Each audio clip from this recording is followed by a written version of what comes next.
All right. Hello, everyone. This is My Two Cents, and this is the January patrons live stream. Right now, I only have one patron on, but hopefully, we'll have a few others showing up.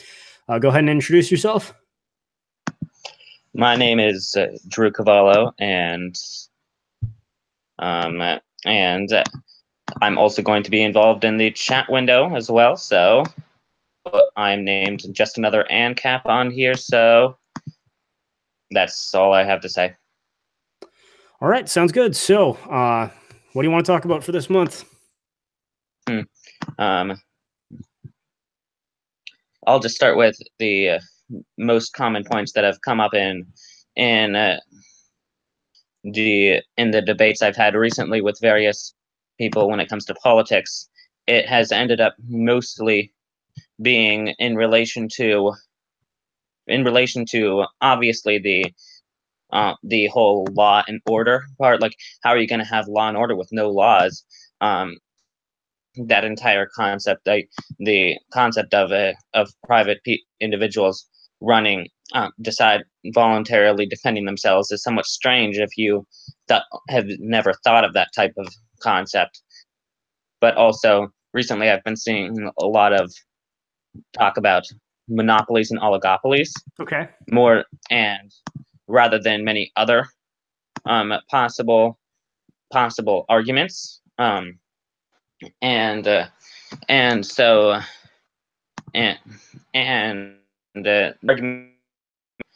and oligopolies, even if you can say, well, that just because they're monopolies and oligopolies does not mean that right to actively stop people from being able to relate in that fashion.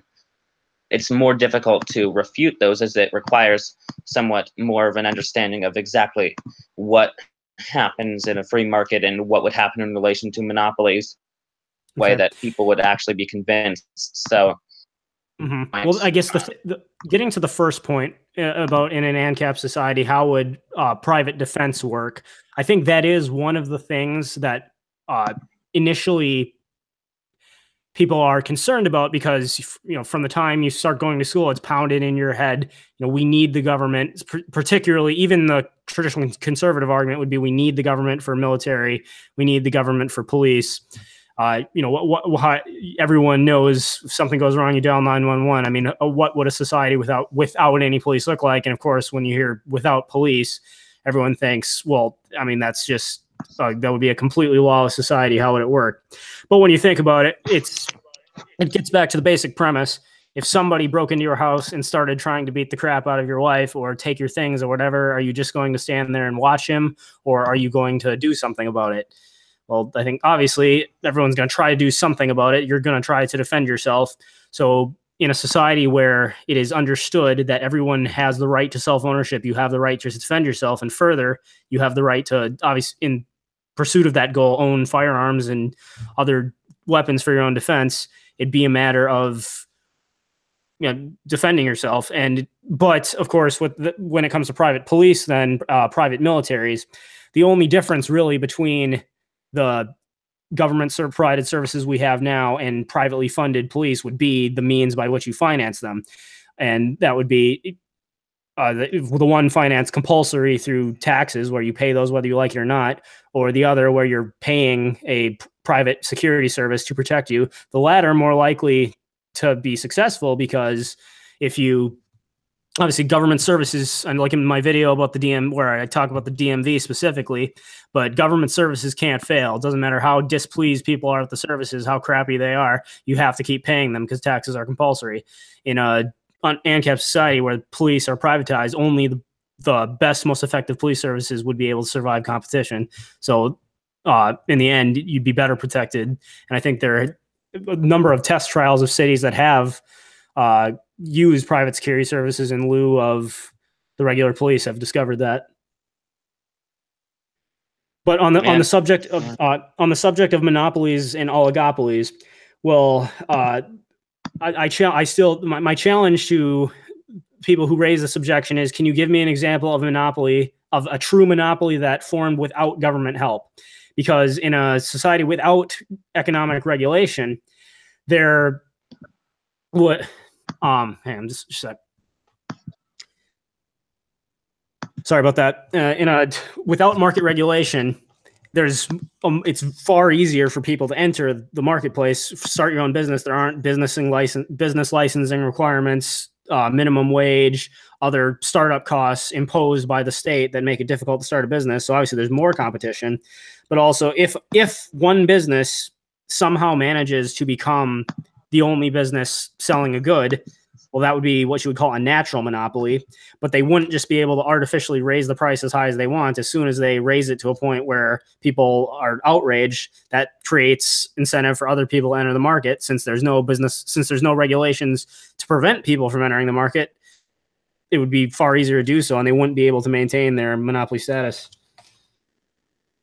And when it comes to what it's next leaned upon, usually people usually end up saying, well, just because a monopoly won't form doesn't mean that they can't band together in some sort of cartel.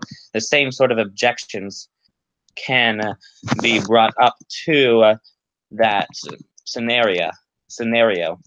So it's not that hard at that point, as long as you can convince people. Mm-hmm.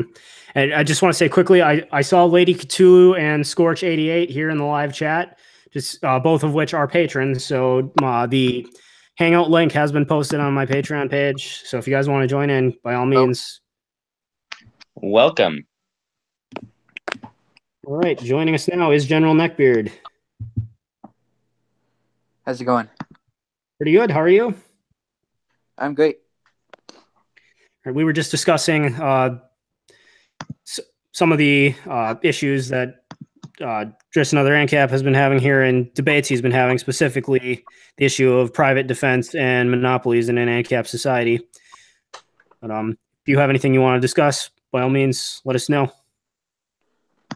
All right, I would definitely like to get to the liberalist thing that Sargon is trying to do. Okay, the liberalist thing Sargon's trying to do. I vaguely did see something about that. Admittedly, I haven't looked into it a whole lot yet. But if you could let me know what you know about it, we can talk about that. Okay. Should we continue with this? What this guy was talking about beforehand? Yeah, I'm willing to move on to the liberalist thing. I find that interesting. I have some things to add myself, so. Okay, well, if you could, like I said, I saw some videos that have been posted. It's not something I've really looked into yet. So if you guys can let me know what you know about it, then I'll give you my 2 cents, literally. All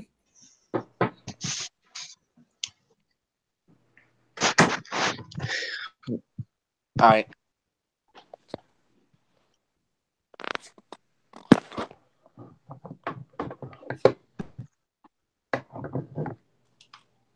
Hey guys, I gotta do something real quick. I'm gonna have to get out. Okay. Okay, no problem. We'll still be here until 11. For the next 15 minutes at least. Okay, I'll just say what I know about the whole liberalist thing. Okay. So after this started after the Sticks Sargon after the Richard debate, right? Yeah, and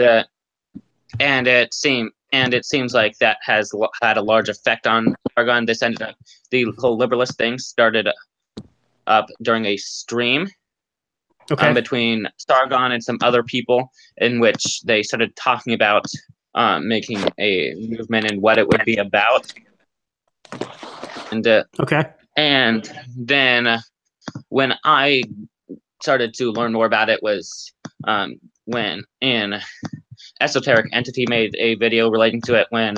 Okay, yeah, and I saw. I haven't watched that one yet, but yeah, I saw he did.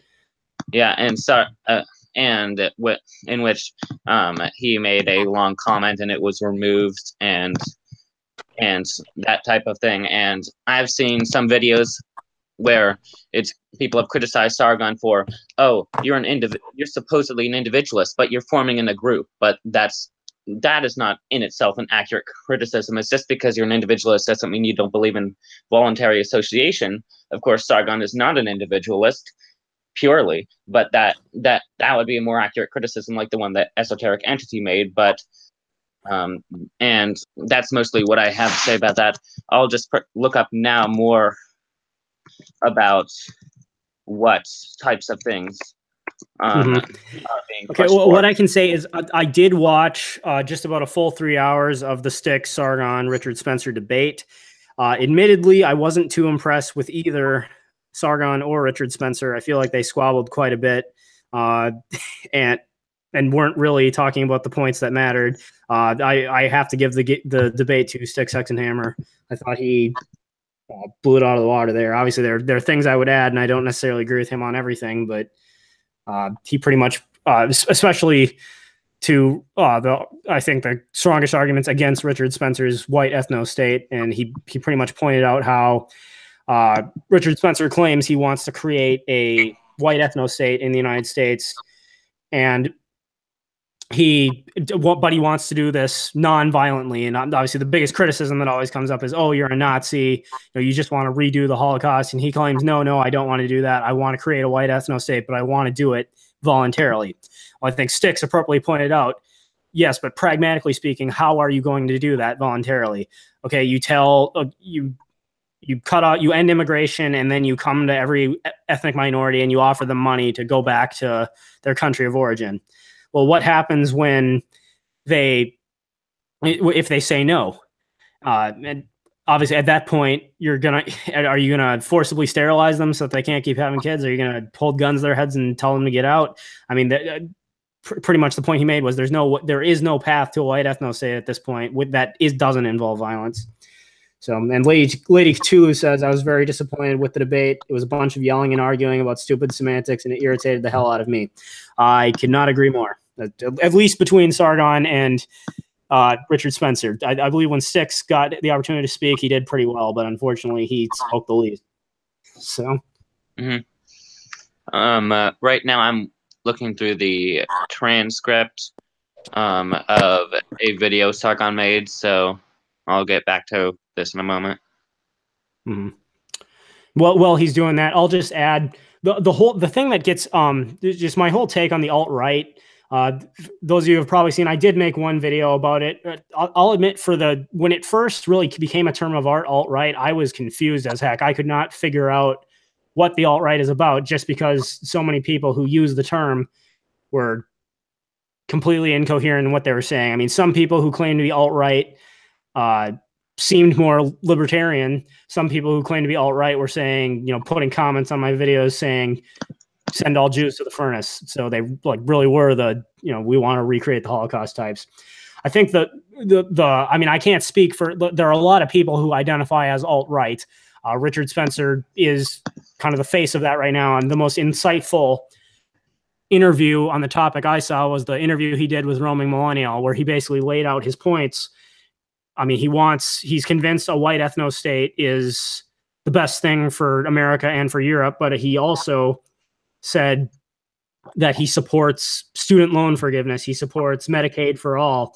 He supports a lot of other social programs that are really leftist in nature, which is why I'm surprised he's using the term alt-right. I think alt-left would be far more appropriate for what he's advocating. Yes, it's somewhat interesting that whenever you get to a point in which you're saying, whenever someone says that they're some sort of a very right-wing person, that is, then it ends up that many left-wing policies get involved. It's just an interesting thing. And he even said, in the debate, he said he wants, in his society, there would be decisions would be made by an intellectual elite. Don't quote me on that. I don't remember what the exact quote was, but they were discussing specifically how they would prevent undesirable people from coming to power in his white ethno state. And he said, I mean, he wanted some degree there would be an intellectual elite for making decisions. And I mean, it doesn't seem to me it gets more leftist than that. Just quickly, Mr. Mojo Risen says, hey, my 2 cents, what do you think about gun control? I hate gun control, and as do I. It's gun control is just a way for for the state to have a monopoly on force. You'll look historically, every major dictator institutes massive gun confiscation before committing their acts of terror because they don't want people to be able to defend themselves. It's nothing more than another piece of prohibition. What I've seen is that is a video titled 2018 What Can We Do? What We Can Do by Sargon. Looking through the transcript, it starts off talking about feminists and the alt-right, and then starts talking about in how he supports liberalism and individual rights, and is now supporting having some sort of a liberalist movement, and so the comments I don't see much. I guess I don't know. It sounds to me like they're trying to kind of bring back the classical liberal, not the crazy left-wing liberal. Yeah, and though I would imagine that a general that this general would have something to say about it that we don't know. So okay, General Neckbeard, if you want to chime in, what is it that you know about Sargon's movement, and what are your thoughts? In the comment section of Estoic Entities, a lot of people are saying stuff that like a lot of the liberalists claim to be individuals while they advocate for universal health care and other liberal things in that nature. And they claim that they're individualists because all the individuals are being like collectively bettered somehow. Okay, can you repeat that last bit? So they claim to be individualists, and they say they support universal health care because that leaves all individuals better off? Yeah, essentially. Okay. I heard about that. Yeah. I'm not really sure. I'm not really sure I'm following the line of reasoning there. I mean, universal. It's true. Every individual would be better off if he had decent health care, but I think the facts show that universal health care doesn't work. I mean, your health care is like in my recent video that I debunked the progressive voice. It's and I'm not the only one who's said this. Ben Shapiro's brought it up numerous times. It's basically healthcare comes down to you want healthcare that is universal, affordable, and high quality. But no matter what, you're not going to be able to achieve all three of those at once. If you try to have healthcare that is universal and high quality, it will bankrupt the system. And I think Great Britain's a great example of that. If you try to have it's healthcare that's universal and affordable, you will have crappy healthcare. And Sweden.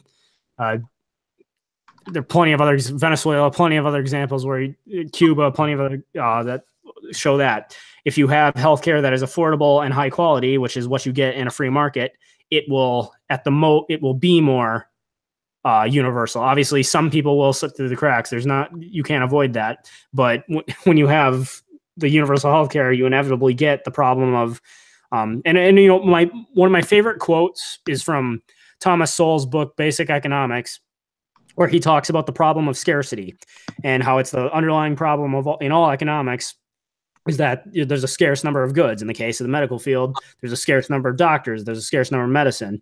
And the example he uses is he says, imagine if the state declared that beachfront property was a basic right of all members of society. That wouldn't change in the slightest the fact that there's not enough beachfront property to go around. You can either allocate it by government fiat, by random chance, or by political favoritism, but one way or another, you gotta ration it. The same thing is true with universal healthcare. Yeah, I completely agree on that. Yeah. And also, even if it wasn't for the results, just because even if the results were somehow magically benefiting all individuals, because everyone got healthcare and it was beautiful and wonderful, that does not mean that it doesn't require the violation of individual rights in order to achieve it.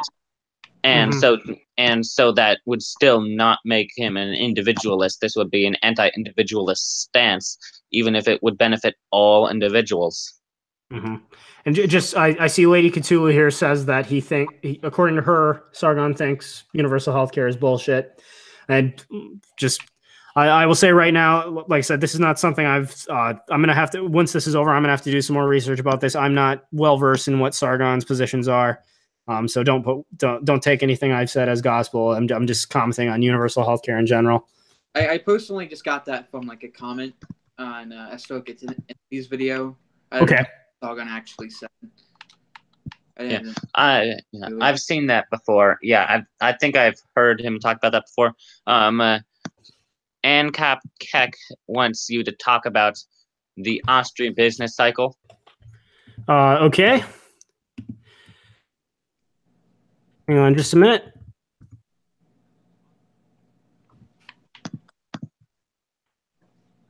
Admittedly, that's not something I'm terribly well versed in. Yeah. I can just get something off of the Ludwig von Mises Institute. Of course. I mean, certainly I know of the Austrian business cycle. It's not something I can speak to or claim to be. I mean, I can try to talk about what I know, but I don't want to launch off into something if I'm not confident in my knowledge of it. Okay. But if you want to hear about the Austrian business cycle, believe me, I will. But ANCAP Keck, I will look into making sure I address that at some point in the future. I'll just put a link of a brief explanation from the Ludwig von Mises Institute over in the group chat for the live stream. Not here. I'll just put it here as well. Okay. Yeah. Okay, both places. Okay, yep. I got the link.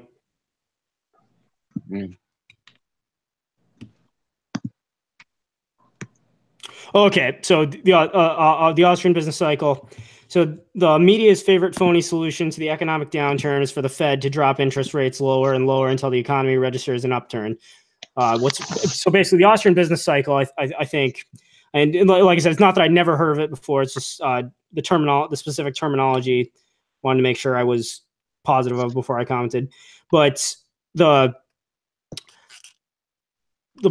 point that the criticism of the Keynesian economic approach, printing money in order to essentially make it look like the economy is doing better than it actually is, only leads to a greater economic crash in the long run.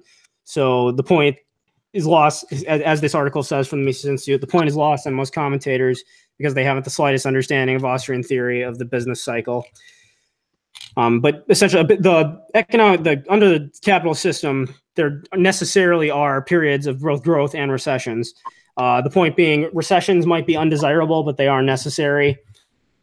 And if you try to undo the business cycle by artificially inserting large amounts of cash to make it look like the economy is growing, all that ultimately does is lead to an even worse crash in the end, because you either get runaway inflation like what happened in post-World War I Germany, or like what happened in the United States in the Great Depression. To stop the runaway inflation, the Fed then puts a halt on it, and it leads to an economic crash. Yeah. And then the Austrian business cycle also has information about like why there is a business cycle in the first place, and things like that too.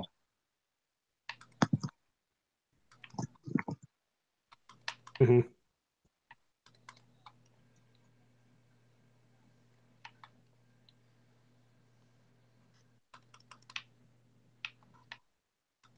Yep. See, Esoteric Entity is here. Is it just patrons? Yeah, this chat is just for patrons.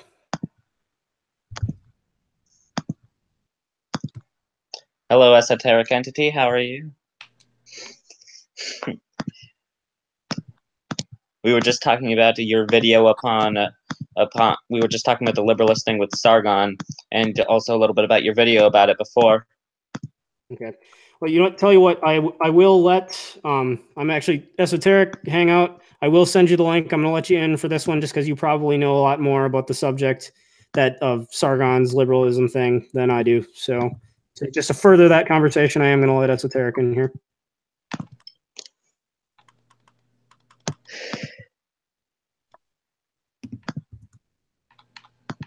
Welcome, Pipsqueak.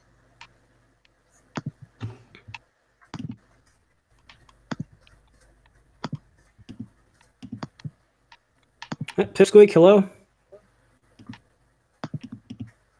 Nice. Up, guys? Sorry I'm late. Not a problem. Well,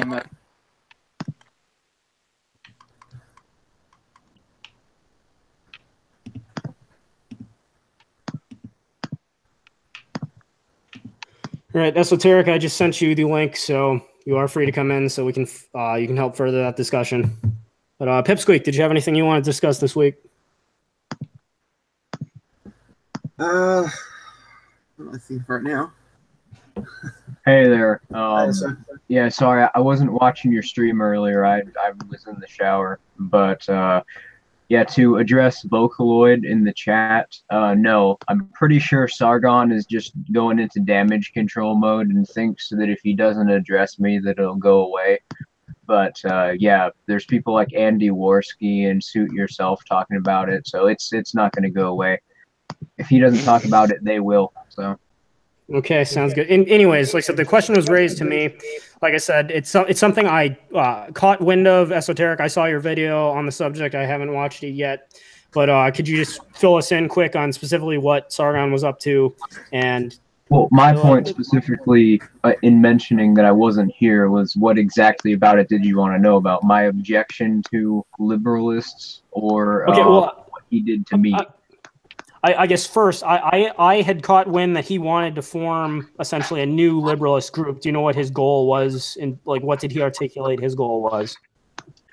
Well, there was a series of goals that he articulated. They have a manifesto online, but one of my main problem with them is that they characterize themselves as an individualist movement. When if you listen to them describe their ideas, they advocate for things like universal health care, for interventionist foreign policy, or a welfare system. These are just blatantly collectivist, anti-individualist ideologies, and they're so basic about it that they aren't even describing them. Like when they're challenged and when they describe these ideas, what they think, they honestly, they're word for word describing the definition of utilitarianism, but they think that because they're describing people as individuals, because they use the word individual, they think that all of a sudden it's an individualist movement. So that's, you know. Okay. So utilitarianism being, they see the greatest good for the greatest number. Yeah. They're trying to tool it, the greatest good for the greatest number of individuals, therefore individualism. Yeah, exactly. That's what they're doing. They think, because I'm not even joking. Actually, watch their stream on Principles about the time that Randian objectivist guy comes in. They start talking about it, and that's exactly what they're saying. They're saying things like, "Oh well, these aren't collectivist ideas because they benefit the individual. They're group action and they benefit the individual, so they're individualist. You can't even make this shit up." Yeah, so, it's funny. I think back in my one of my undergrad philosophy classes, when we were talking about utilitarianism, we read an essay. I think the title of which was "The Ones Who Walk Away from Omelas." Have any of you heard of that? I haven't. No. Okay. Well, basically, it was a fictional story meant to critique utilitarianism. But essentially, in this story, Omelas is supposedly utopia. It's the perfect society. Everyone's happy. Everyone has all their needs met. But then you find out in the center of the city, there's this cell that's buried. It's in horrible conditions, and someone leads, like, it's told from the perspective you're being led through this city, and you're seeing all these things. And then you come down, you find there's this there's this child that's locked up in the middle of the city, and he's living in his own filth. He's barely being fed. He's horrible. And as they open so that you can see into the cell, he like looks away because he's hardly seen sunlight. And all they tell you is that the reason everyone else is, and everyone thinks like, oh, how horrible. Why is this being done to this child? And all you're told is that the reason everyone else in Omaha has it so great is because this child is living in anguish. And the point being, in true utilitarianism, if you must violate, you could violate the rights of any one individual just immensely. Yeah. And if it meant which is why good things for why I am so contested to them describing themselves as an individualist ideology, because they quite literally are advocating for the exact opposite of individualism, which individualism is any philosophy which advocates for the rights of the individual above group or state apparatus. So that could be from Henry David Thoreau to those people who think that living as a drifter is a form of protest. But yeah, so I left a comment on his video, and it was well received, and it got a lot of comments in response from people basically agreeing with me. Some people, were taking his position. But regardless, the reason I bring that up is because some people have been trying to say, some of the Sargoons have been trying to say that it could have just been a bot that removed it. Well, no. Bots remove comments instantly, and my comment was up long enough to receive over 100 likes and about 50 replies. So it was very somebody clearly, had to remove it. Yeah, it was manually removed. But how I found out it got removed was he made a response to criticisms he was getting in the comments of his principles video, and I watched that because I thought he might address my point. And my comment, nor did any of the actual legit comments I saw show up in that video. It was he just cherry-picked a bunch of alt-right troll comments and tried to pretend like that was the only opposition he was getting. So I'm not even kidding. Look at his video, and I didn't screen cap most of the actual comments, unfortunately, like the actual criticisms, but yeah, I was not the only one. And I've gotten a bunch of people coming to my video telling me that their comments got removed as well. But okay. May I make my comment? May I make some comments on utilitarianism and general consequentialist theories of ethics? Sure, of course. Go ahead. Okay. Earlier today, I was having a conversation in relation to ethics with a friend, and we ended up talking about consequentialism versus deontology, and my personal general criticism of any consequentialist theory is that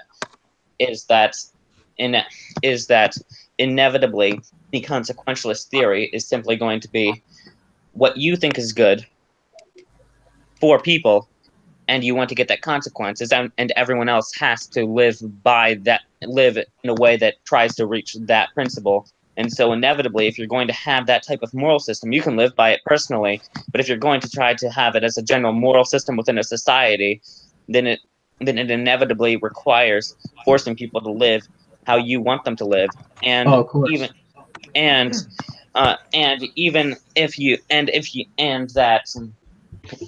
that in all situations, inevitably all consequentialist theories require the suppression of other people's values, and ensure that and inevitably will require an individual to decide what action is right or wrong and what is good or bad in the circumstance, leading to effective totalitarianism, and that even if you say that your consequentialist ethical theories that what is good is what allows for people to live by their own values to the most ability, that also requires the suppression. There's no reason why within that theory you would, because some people might have the value suppress other people's values, ability to live by their own values. So you would have to Oh, suppress well, those of people, course. right? And So then would that you means like that to the know, ethical. would you like to know exactly why all of these consequentialist ideologies eventually will do that? Well, you just touched upon it, because they're all subjectivist. They don't have any objective standard of ethics. Anything goes, basically. Yep. All right, just quick. Forgot to say Scorch88, hi. hello. Atomic ANCAP, hello. Hi. I'm going to say quick that the one of the biggest problems with consequentialism stems from the fact that it seems to me for a consequentialist would have to be omniscient in order to have it. Well, let me use this example. Suppose I could go back in time and kill Adolf Hitler's great grandfather, and say that in doing so, I thereby stop Hitler from ever being born. Well, unless I'm omniscient and I would know exactly what all the other consequences of that would be down the road, you couldn't necessarily when it comes to judging whether or not I made a moral decision, it seems to me you would have to have exhaustive knowledge of what every consequence of that decision would be before you could even claim whether it's a moral or an immoral choice. So, okay, but can I go back to explaining the whole comment situation, because I wasn't quite done with that? oh, go right ahead. Okay, so when I saw that video, I thought it was strange that he just picked all these alt-right troll comments, and I thought, okay, well, maybe all these comments could have just been buried to the bottom of the comment section. I could have just misunderstood YouTube's, their preference system for what comments make it to the top of the page or not. So I have most of my alt channels. They're just a bunch of troll accounts I use to mess with people. But yeah, so I checked on several of them, and on all of them, my comment is gone. And I use Control F and everything. They're just not on the page. So. All right, hang on. Scorch88, can you say something? I see you asked if you can hear you.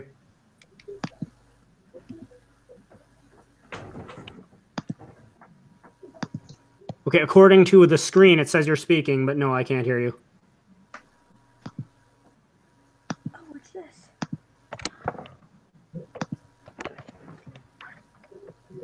All right, that's fine. Scorch88, you can go ahead, put anything. You can put in the comment box. It's just for those that are on the stream. You can comment there or on the YouTube page. And got you. Can you hear me now or no? No. Who are you in a group chat with? Hello. Hello. Hello. I heard that. What I thought would be interesting to talk about how All right. Sorry, my mic's not the best. How a lot of Falcons boys keep saying that we're like vote or something.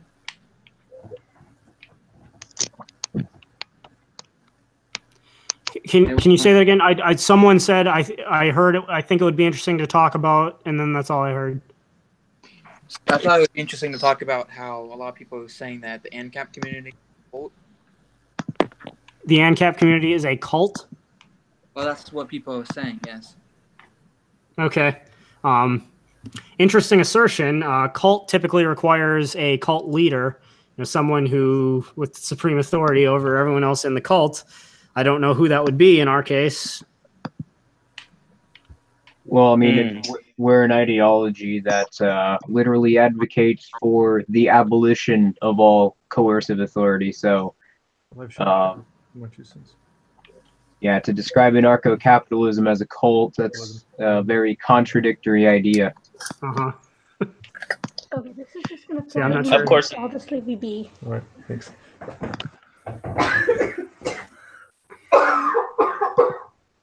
Now, if you want to describe, you can make an argument for the ideas being dogmatic, which again, I wouldn't even go that far. It's not dogmatic to simply recognize that logic is objective, but yeah, you can make that argument. It's a very weak argument, but to describe it as a cult is just simply not accurate in no way, shape, or form. Mm-hmm. I mean, I don't know. cult's a word. I can't even think of how precise. If I had to precisely define the word cult, generally speaking, and not occult, but just a cult is something that usually is based off something mainstream. So, I mean, there are many cults of Christianity per se, like religious cults, where they maintain some elements. Sorry. They have religious element, but there's also, in order for it to be a cult, there has to be like one supreme leader who's leading over that cult. Yeah, that's exactly what I was going to say, is that all cults, you know, what characterizes a cult is that they have a leader. Mm-hmm. And, yeah, there's no leader here. And we don't Well, have... I mean,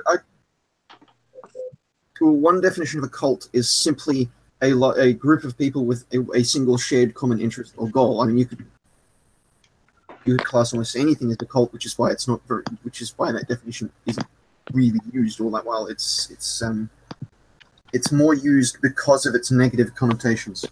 Mm-hmm. Yeah, and I mean, I think the argument could be made that statism is a cult, perhaps. What is a cult? Well, yeah. Statism. Well, Statism? it's not even a parallel. It just statism just straight up is a cult. I mean, you got to worship a symbol that represents it. You got people who will literally beat the crap out of you if you don't freaking follow their coercive authority that has no objective basis. Mm-hmm. Yeah, I don't understand how statism is not a cult. That's definitely is. Yep. Yeah. Shane Killian has a good video on the cult of the state. So, statism. I mean, they even have indoctrination centers. So I don't understand how it's not a cult. Mm-hmm. Yeah. I'll just bring up another thing about utilitarianism. One interesting critique that let's see, what's his name? I don't remember. But has anyone heard of the critique about the utility monster? I think I've heard the term before. Can you explain it? Okay, so a utility monster is an individual which gains more benefit from each individual unit of any good or service than any other individual could possibly. And therefore, every single individual must be sacrificed to this utility monster since they would gain the most happiness out of it. Of course, this is an unlikely scenario, but it outlines the point that sometimes that individuals being more happy by something or better off by something does not necessarily mean that it is a better action, and that if you take it to its logical extreme, that it's not actually going to work, and that many consequentialist theories are completely designed based upon what will lead to you doing what you think is right in the scenario. I've seen many utilitarians say that they're a utilitarian because look at those utilitarians in the past. They made good decisions. And from that perspective, you should really be a deontologist. If you're basing your assessment of moral philosophy based upon your understanding of what actions are right or wrong, you should be a deontologist. While if you're only caring about the consequences, you should be a consequentialist. And I added in too many extra points. Just ignore that last bit. Mm-hmm. Yeah, well, I think, and you brought up what Esoteric talked about before, is that it ends up being too subjective. Utilitarianism by itself can't define what the good is. I mean, that's the greatest good for the greatest number. Well, that raises the more important question: what exactly is the good? And that's where you're going to have your problems. And what you just described with the utility monster, that's reminds me of a video I was going to make coming up, where it's basically a realization I made about the state, and a good way to try and explain the state to statists, to try and make them understand just how bad it is. But essentially, it's another way in which Marxism is completely backwards as in it's the polar opposite of reality, because it's not the market that will cannibalize itself and the state. It's the state that inevitably needs to cannibalize the private sector. Because in order for the state to do anything, it needs two things. It needs to tax people, and it needs the ability to spend. And the state inherently needs to make itself bigger because the state's goal is to establish more influence for itself. So in order to do that, it needs to create more taxation and more spending. Even if statists on the inside think that they are going to try and lower this, no matter what, they inevitably at the end of the day support government programs, so they're going to need to increase taxation and spending. So no matter how you get around it, you're at the end of the day, the state will get to a point where it's so big that it will always end up cannibalizing the private sector entirely. It's going to make production impossible, and then you get situations like Venezuela or other despotic states you can see around the world are examples of this. Mm-hmm. I don't know if everyone saw it, but I remembered who thought of the utility monster. It's Robert Nozick. Okay. All right. But the name I was thinking of giving that is called late stage statism. Little too I like on it, the late stage statism. Yeah, Yes. I don't know if it's a little too on the nose, but yeah, I like that name. Yes, I think that is a good name. I think that it would make it so that more people would generally see, oh, those late stage capitalism things, would end up seeing it. So, yeah. Yes, myself and Esoteric have a video on late stage capitalism. Yeah, I remember that video. It was a good video. Oh no, capitalism is gonna innovate us to death. Oh no! Oh no! They're going to be Sorry, so that just reminds me. Has anyone seen like that transhumanist agorist meme? Hang on, I'll find it. It's like, it's it's like when you buy a 3D printer to print parts to make a 3D printer, to print parts to make a bigger 3D printer, to print parts to make a mass production 3D printer, that 3D prints smaller 3D printers used to make a massive 3D printing factory capable of making 3D printing material collecting drones to allow you to print every good whatsoever, and you just completely kill the economy single-handedly.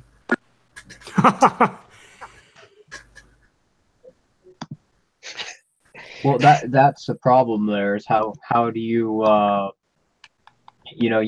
eventually you get to the point where, well, all you're doing is creating 3D printers. You're not creating what makes them run. See, that's the problem. Post scarcity, anything that advocates for post scarcity is just a complete fairy tale. You will always need resources, and resources will always be scarce.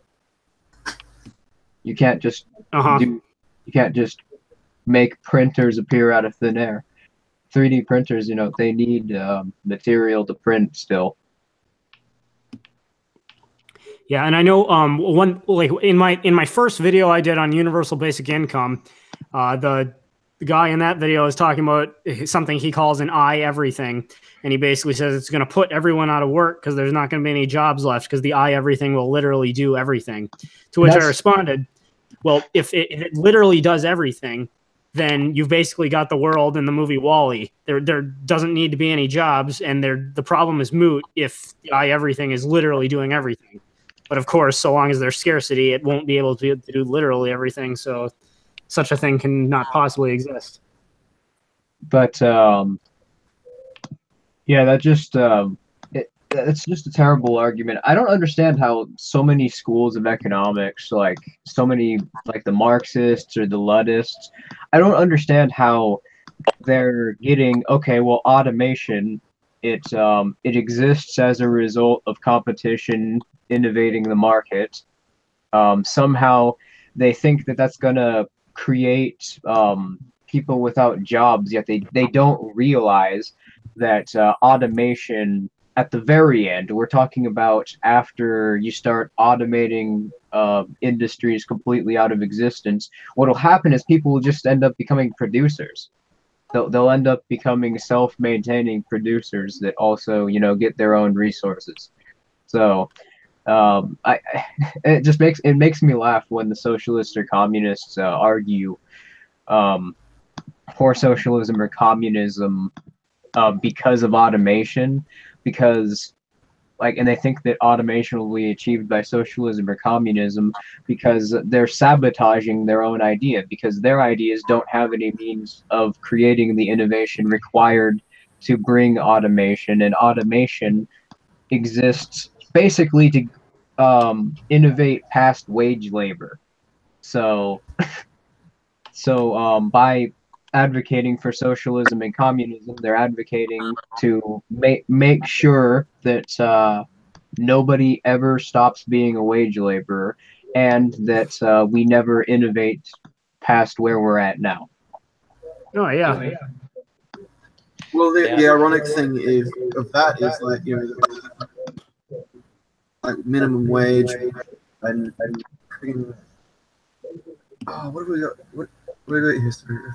My mind's drawn off. I can't think of the word, but it's stuff like that, and regulating, you know, what employers and employees can have in their contracts. It's like that's only going to speed up automation, because you're essentially pushing the price of labor up and up, and when the price of labor is greater than the machine that you could use to automate it, then that job is essentially gone. It just disappears. It doesn't get more money for the worker. It just disappears. Yeah, and I think that's a good angle to explain it to the socialists and communists. That because I've had a lot of like ex-Marxists and ex-ANCOMs DM me over the last year, telling me that they became ANCAPs, and yeah, that's one of the main realizations that I keep having them tell me about, that makes them realize that.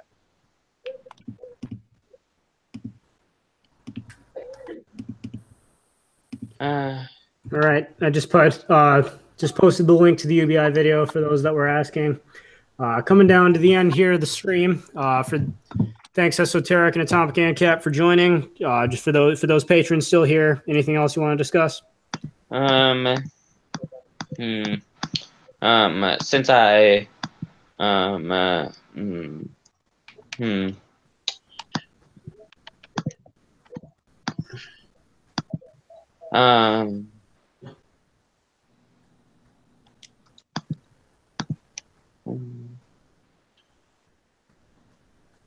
how about I completely switch the subject into something so different from what we would normally talk about? Okay.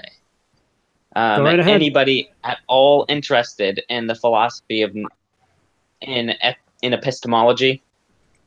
The question, how do we know? Of course. Yeah.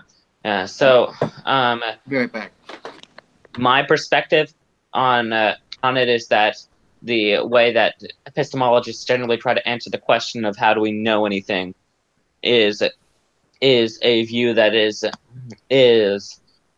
flawed, because I'm a contextualist, and I think that knowledge should be defined as having eliminated the relevant alternatives to your perspective. And if you have eliminated the relevant alternatives, then you know it. And depending on the circumstance, different alternatives will be relevant. And if a radical skeptic brings up their radical skeptical arguments, that under that context, you can't really know whether you are dreaming or whatever global skeptical scenario they bring up. You're talking about I forget what it's, solipsism, the guy who argues like I can't know, I'm not a brain of that.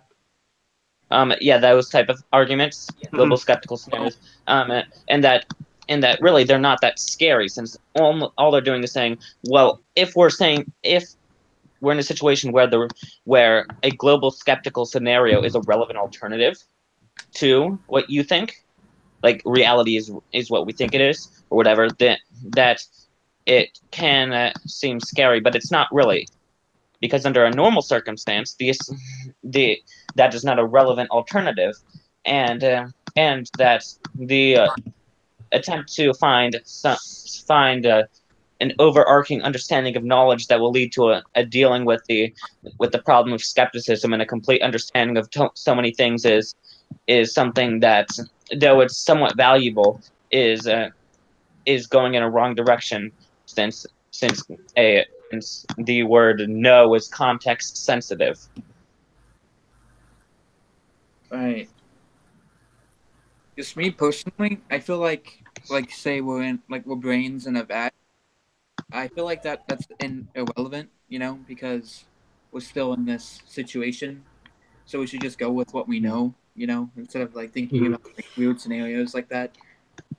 So you're the thing taking about the perspective. epistemology. I was going to say the thing about epistemology is, like, in the philosophy classes I've had, you can talk epistemology for hours. It's one of those black holes from which you will never escape. But I would say, for me, epistemology comes down to this. I mean, at the base, we have the laws of logic. We know the laws of logic are valid because even if you even attempt to try and disprove them, you only prove them. If you try to say the law of non-contradiction is false, you've just asserted the law of non-contradiction to do so. So we know the laws of logic are valid. As for the problem of solipsism, how do you know that other minds exist besides your own? Well, technically speaking, you can't. But in a debate, if I was trying to debate a solipsist and they try to say, prove to me that you exist, my answer is going to be, who are you talking to? Like, there's no, just because you can't prove in the epistemological sense that it is impossible, you can't prove to the point that it's impossible to doubt that the world around you isn't an illusion, then why are we even having this? If you really believed that, we wouldn't be having this conversation. So, I mean, practically speaking, it's a meaningless question. If by even asking me to prove that I exist to you, you've implicitly proven that you think I exist. And the running joke that my philosophy professor always told was, he says there's a student who runs into the professor's office in the morning. He's unshaven, he's dirty, he looks like he hasn't changed his clothes in weeks, and his eyes are bloodshot. He says, "Professor, I've been studying, and I just can't figure it out. I need you to tell me, do I exist?" The professor straightens his glasses, looks the student in the eye, and says, "Who wants to know?" The point being, obviously, you wouldn't be questioning, do I exist, if you didn't exist in order to question your existence. So, I'll just tell another philosophy joke. Rene Descartes walks into a bar. The bartender asks him if he wants a beer. Rene Descartes says, "I think not," and poof, he disappears. Lovely. Yeah. All right. Well, we just about reached the end of our hour.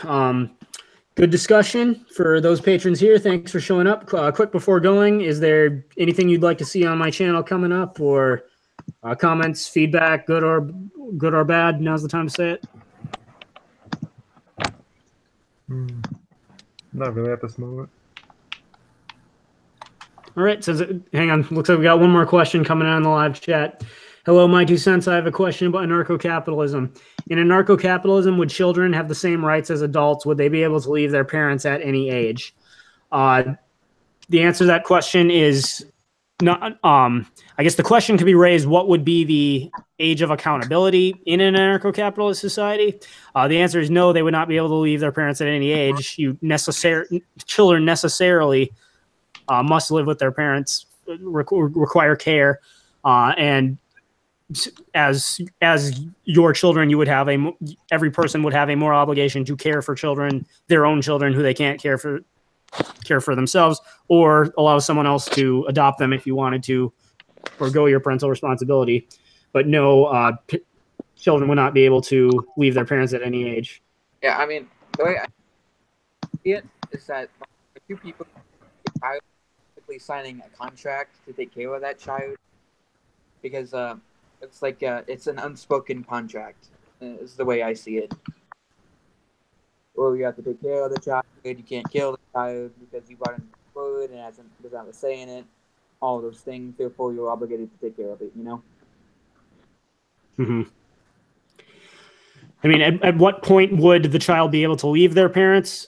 pretty much at the point that they would be able to accept the responsibilities, all the responsibilities that are required to live and function in society. So I think it might be more, unlike in a status society where they arbitrarily say, okay, once you're 18, you're an adult. I mean, certainly there are probably 18-year-olds who lack the maturity to be called it'll adults. be a little quieter now. But welcome back, Atomic ANCAP. But pretty much in an ANCAP society, if a child wanted to leave their parents, that would mean they were accepting all the responsibilities of functioning as an adult in that society. So, and if they were unable to do so, I doubt anyone would leave their parents. And even if they did decide to leave their parents, it's not like there would not be an opportunity to, if they thought they made a mistake, go back to someone. Just a second. Oh wow, that's great. Oh yeah, if you're wondering what that sound is, that's my brother playing video games. I'm playing video games right now too, but I'm not being obnoxiously loud about it. Oh, so am I. Well, we're about to end the stream anyways, but thanks for dropping by, Atomic ANCAP. So for everyone else, good conversation. Thanks for all being on. And we will do this again next month. If anyone else would like to get on these Patreon live streams, only takes $1 a month. So to all my patrons, thank you so much for your continued support. Look forward to making more videos, having more of these streams. And as always, that is my 2 cents. So take it for what it's worth.